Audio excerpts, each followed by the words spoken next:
Obutweka 50 okwa kikume omwatauni eye Fort Portal ebisesa eberemo byaberebya ebika surusutibawa habwa emibiri eyabandu eyo bakakora omwakitweka kino. Bino byabya ebikabuwa kwitongolibwa eri baragiraki omwamuyi owe Fort Portal erangerende amabinyakeri bawakutsebo narebye inyakuwana kande narerangerende oruisi orwe empanga rwamabya erukatasa kukutibawa buhya ahabo bubuya obwe ekitweka ekyerwenzori ritolereria likakangana ya ende ebisesa byaberebye ibika surusitibawa ahabo emibiri eyabandu eyikakolebawa omwakitweka kino emomole ngomutaka hayimana bendu ebyangabi ibyabirikolesibwa byebindu ebyamaberereka orusiruno orwe empanga erwabya erukasurusitibawa erusiriria okwa Dr. Guma Brand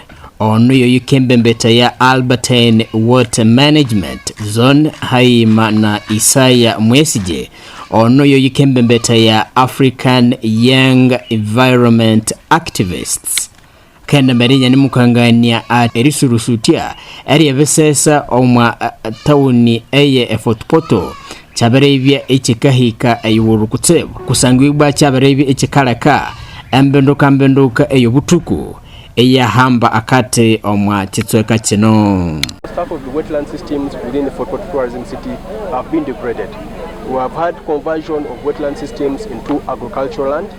We have had people settling into the wetland systems, built houses through the wetland systems. So almost half of the wetland systems within the Fort Portal tourism city have actually been degraded. So whatever we are doing now is actually a statement that we can actually reclaim some of these degraded wetland systems.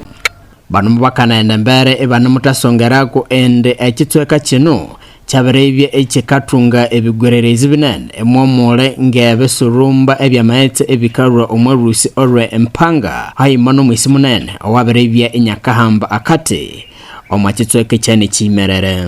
Having a pillar being installed is symbolic and also will deter further encroachment. And this activity, of course, as government of Uganda, we have actually been working with very many other partners. We have actually, for today's cleanup exercise, it has been spearheaded by a local NGO called Afreya, but with partnership with Kingdom. Tooro Kingdom has actually been at the forefront of this whole exercise. No bakavya ebano musaba obwembembete obwe etauni eye Fort Portal and babye ebakengera omusonga seno erisiruno orwe empanga rutu ratsandalikaniwa kutsebo ahabwe mibiri eyabandu ngeye bakakora omukitweka kino. We all have a role to play. Besides what the leadership can offer as a city, as a government, we all have a role to play in keeping our places very clean and keeping the hygiene up, because at the end of the day, when diseases come in, when the effects of climate change come in, they meet you as an individual. Even when you leave the garbage outside for cancer to come, when the disease come, it gets you fast. Abembembete omwamuyi ono owe Fort Portal mbakana nambere na bani mukanganyende bakenda hamba oyo usuosi oyo kende sanganwa inyanemuwusa ebete ahabeta tolere eribya kukera mono ngere usabi omwarusiruno orempanga ende iwe bakende bya ebakakutekamo esyonyara. And for those who live here, who are bona fide residents of this place, it's an abomination. The king has declared it as a curse.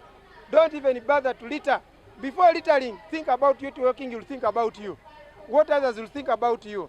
So we call upon all people of Tooro and me as our assistant and my office, security agencies, we are going to back up this project of this program of Banagirakiki. We are going to support the kingdom. Ahabo mwati owese isato kwa chinemba Rwenzoris TV are Sam Kachope aira kusakirao.